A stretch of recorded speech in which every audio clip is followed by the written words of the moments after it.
we got done there in where do we go? Elizabeth, New Jersey. It was pretty easy getting in. The hardest part was just maneuvering through traffic, you know, because the ports, no matter where you go in the country, man, those ports are a clusterfuck.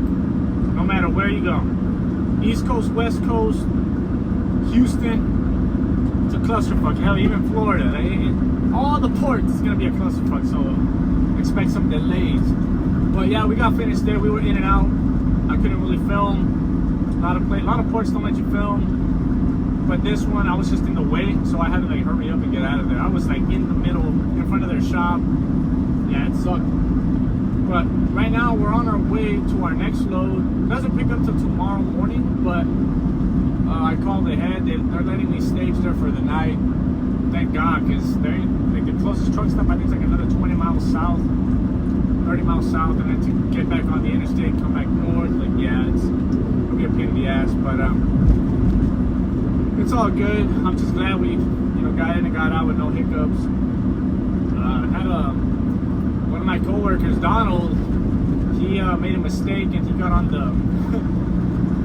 the lane for entering the container yard, and that was a big no-no. He told me straight up, stay away from the cones and you'll be all right.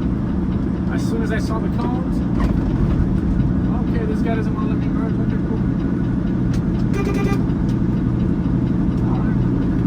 Weird, had my background for like 10 years. Anyways, yeah, he made a mistake and it cost him about 2 hours. And yeah, I called him in advance and he gave me the heads up. So he saved me 2 hours, and I appreciate that. But yeah, like I said, we got in, we got out, no hiccups, and I'm just glad I did, dude, because I'm pretty tired. It's been a long day. But right now, we're just gonna drive. We got it says 8 miles. It's about 15 minutes away. A little bit of traffic, not a big deal. So I guess I'll catch you guys once I get there, because I'm trying to see my GPS. I don't want to tell where I'm not supposed to. All right, later, guys. All right, guys. So we made it. It sucked because I wasn't sure if I was supposed to enter through the motor pool gates or their front parking lot gate, so I kind of blocked in traffic a little bit. I had to scoot up, and it's not a big deal. And then I just called the point of contact. They told me to pull in through the actual parking lot and park near the dumpsters, and then in the morning I just snake through and go get loaded and we're out of here. So everything worked out. So I'm gonna call it a night, guys. Catch y'all on the next one. What's up, guys? It's the next day. We had to get in here pretty quick. They woke me. They didn't wake me up, but I got up about 7:30. They were ready to go about 8 o'clock. They were having trouble. They thought they were gonna hook up this to that, then put it on my trailer, and I told them, no, that's not gonna happen. Doesn't pay nowhere near enough for that. So they had to like talk to somebody to confirm, and I'm like, hey man, I'm not putting that shit on. It's not on the rate con, and it doesn't pay good. But anyways, well, no, that wouldn't have paid good. That pays different story. Anyways. But yeah, we got loaded. We just put one chain in the front, 2 binders, chain in the back, 2 binders, 4 points of contact. It weighs, they say it's 20,000 pounds. I highly doubt. I don't think it weighs that much. Probably weighs a little less. But yeah, we're all loaded up. We're all chained up. The exit's that way. Let's get out of here. Well, guys, I almost forgot to record this because I was so fucking pissed off. But, oh shit, a lot of those little ass bugs. But let me get over this fucking rail. Yeah, all the fucking most of the D-rings or that fucking bungee that was there tore off. Flaps were flying all over the fucking place. The tubes in the middle, like the fucking brackets and shit that hold up the tarp, the canopy, whatever the fuck you want to call it, they all came loose. Some of the tarp tore off from the top middle. So all the tubes on this side, I had to just drop them in between the panels because it wasn't supporting shit. They were just hanging. They could have fallen out had I not pulled over. But you can see how loose that shit is. That entire back strap, the tarp, that flap, all the D-rings are gone. There's no fucking D-rings on that shit, so it's gonna be flapping all over the fucking place.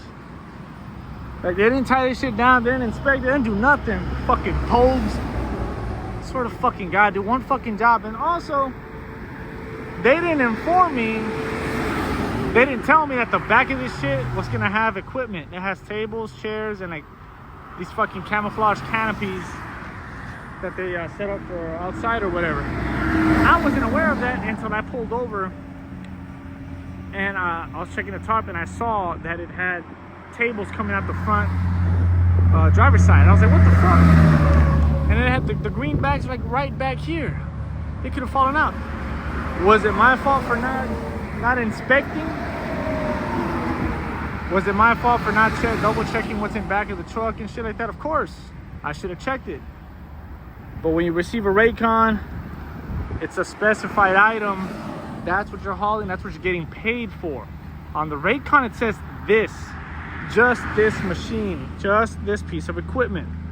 The Raycon did not mention chairs, tables, and the green bag in the back. That adds weight. That adds weight.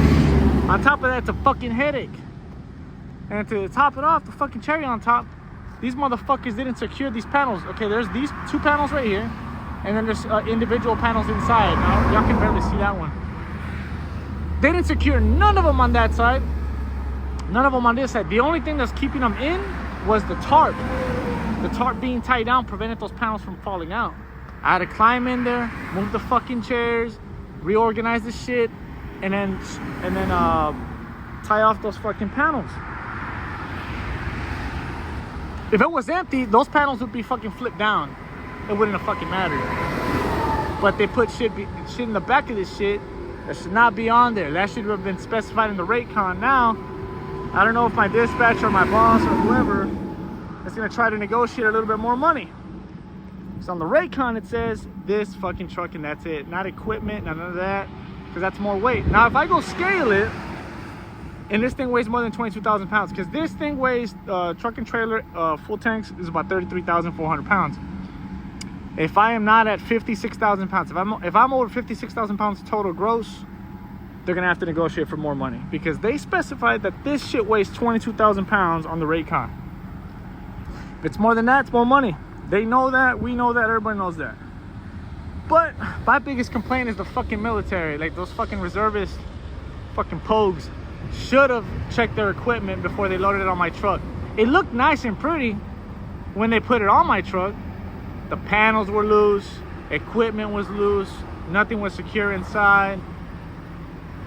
What the fuck? Did they expect me to do all that shit? And if so, that justifies more pay. They even wanted to try to load a fucking water buffalo in the back. For those of you that don't know what a water buffalo is, it's just a tank, a small tank that hooks up to the back. It's a small tank that you know, people take out to the field so they have clean water to drink out of. They wanted to throw that in there. They're like, hey man, we can just put it, you got room. And I'm like, it doesn't say that on the Raycon. The Raycon needs to say that water buffalo has a serial number, and it has to be put on the Raycon, and it has to be negotiated with the price. But they were like, oh, but you got room. And I'm like, dude, I'm not hauling it if I'm not getting paid for it. You're crazy. I could get something else back here that pays more than that. But yeah, this is their bullshit.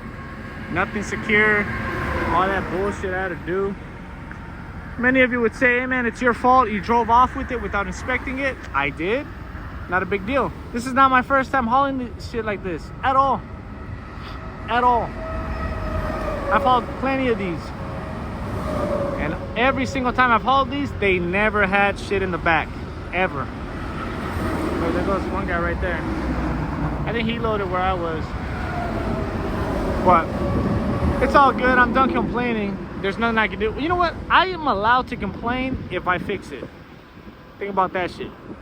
I'm gonna complete this fucking load and I can complain all I want. But that's it for this one. It's secure. Chains are good. I did my best on securing that fucking tarp and the equipment inside, so let's get out of here. We got about 70 miles to the next truck stop. Well, 70 miles to the Ohio border. That's where I plan on shutting it down, so I'll see you guys there.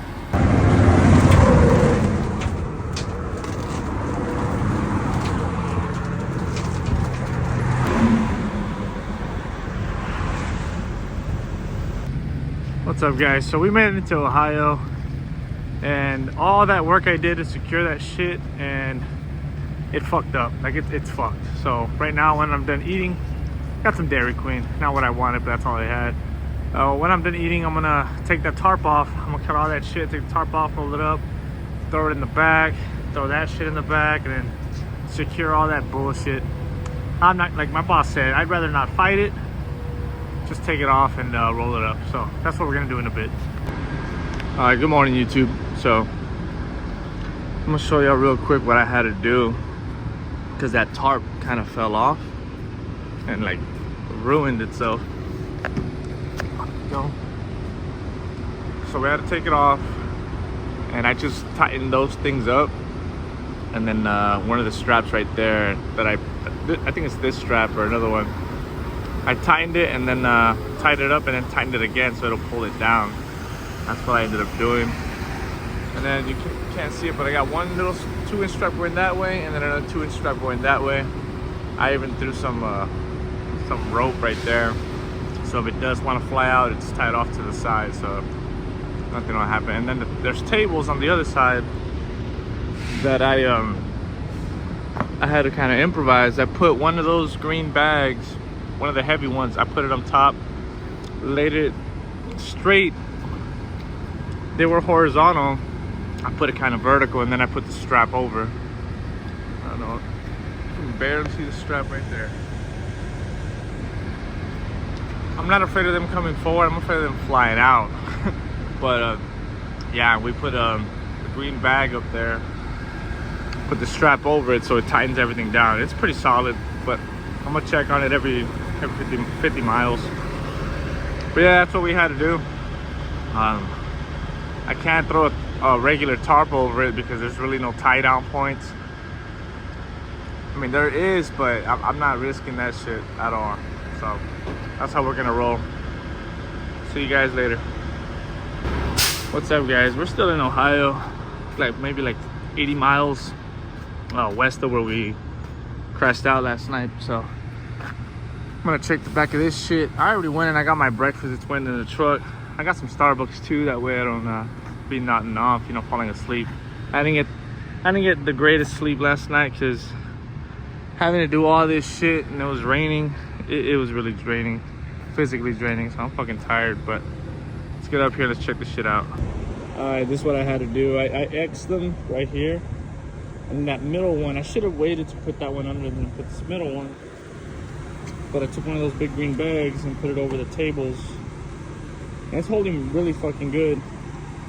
I wasn't too concerned with them going forward because that's just gonna stop them. That air breather right there's gonna stop it, but I still went ahead and did it over there so that way it keeps them going forward. Putting pressure down, and then the straps I put on as the straps I had put for the bags that are holding the corners of some of these tables. And I'm not concerned about the chest because they're all packed in pretty good, so it's pretty good. Oh, and the tarp that was up here, I folded it and I put it under there. But yeah, this is the setup. It's working. Let's go eat our breakfast and get out of here. What's up, guys? So a little bit further down the road in Ohio, it's like 1:30, I think. I had to stop, get some lunch. I got like a slice of pizza at this one of the 7-Eleven. Yeah, it's a 7-Eleven rest area. Pretty nice, one of the nicest ones. But yeah, not in a super hurry because I can't deliver till tomorrow. Probably park like within an hour driving, so not a big deal. Just taking it easy. I'm cruising. Got somebody over there getting their tire changed from a minivan. That's pretty dope. But yeah, gonna eat my pizza and we'll keep going.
charge, Wisconsin. I really don't want to be picky with this parking, but I don't want to be parked too far back.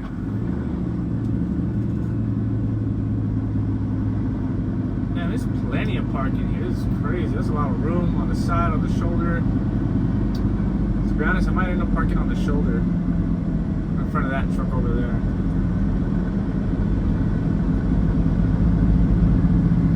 Just so it's a little easier for me to get out in the morning. I ain't gotta worry about these people hitting my truck and stuff like that. So yeah, that's what we're gonna do. We're gonna park right here off to the right. In my opinion, it's just easier to get out, especially when you're driving a hood truck, a Peterbilt, you know, a extended hood. Anything with an extended hood, it's just easier, man. You don't have to worry about people taking your bumper off and your hood and all that shit. So that's what we're gonna do here. Just gotta get it right. And I've had it to where I've had to wake up drivers, you know, to my left or to my right, and ask them to move, to scoot up or something, to scoot back. There you go. I've had to ask them to scoot back so I can get out because they're parked too forward and stuff like that. And I've had to tell drivers, like, hey, dude, like, if you can't get out, if you think you're gonna hit my truck, just knock on my door, wake me up, I'll scoot back. I've had to do that a couple times, which I don't mind. You know, it's part of the game. It's part of the driving. It's called courtesy. Wish everybody had it. Let's see. Try not to scare that guy behind us. There we go.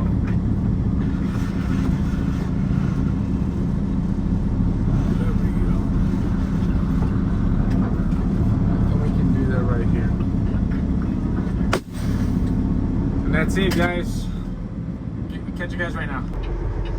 What's up, guys? So we made it to our destination, but there's a whole line of trucks. I probably should have called ahead of time to see if I can stage overnight. This is my mistake. Now I'm paying for it. There's a lot of trucks in front. I'm gonna be here. I'm gonna be here all day. That's for sure. So I probably won't make both my pickups today. I probably won't even make one. Probably pick them up both tomorrow. Yeah, no, like, my week is fucked. It is. This just ruined my shit right here. How is there so many trucks at once? Why aren't they getting unloaded? What's taking forever? It's 8:30 in the morning. They don't take forever to unload these trucks. But it is what it is. Just gotta wait. I can't even turn in there. There's nowhere for me to park. I can't go that way. I don't think I can. Yeah, no, I just can't go that way. And then I gotta make this left as soon as I get some room, so I'll update you guys later. Alright, so I jumped the gun. Turns out they had a ramp and mine needed to be offloaded via ramp. All the other pieces of equipment that are in front of me, I guess they're waiting on something else. But yeah, they got me in. Took the chains off quick as fuck, and then they're taking it off right now, so it worked out. I thought all this was muddy, but it's sand and it's pretty compact, so I'm probably gonna pull a little, damn, fucking twisting my words here. Probably pulling out this way. That's where I see the trails going that way, but we'll see. Everything worked out. We're gonna be able to pick up both our picks for our next load today, so it's all good. But yeah, I'll catch you guys right now once we're out of here because it's fucking hot. All right, guys, so we got unloaded. It was really, really quick. Turns out everybody that was waiting they're waiting on certain equipment or space to get unloaded. I just needed a ramp, and so they moved me onto the front. Got in, got out within the hour. It was great. Cool people, you know, it was awesome. Got my paperwork signed. We're on the side of the road right now, not a big deal. It's not super busy, but we got 122 to our next pickup. So I don't know if I'm gonna end the video here or not, because I don't know how long how much I recorded from New York all the way over here. So I might just tie it in with the next one. I don't know, but if this is the end of the video, I'll catch you guys on the next one. If not, stay tuned. Peace.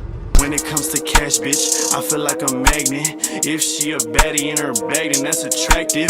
Boy, you so dramatic with the acting, you need practice. Ain't fucking with you maggots, big steppers, I let you have it. I ain't stepping on when I'm walking on, when I'm stepping on.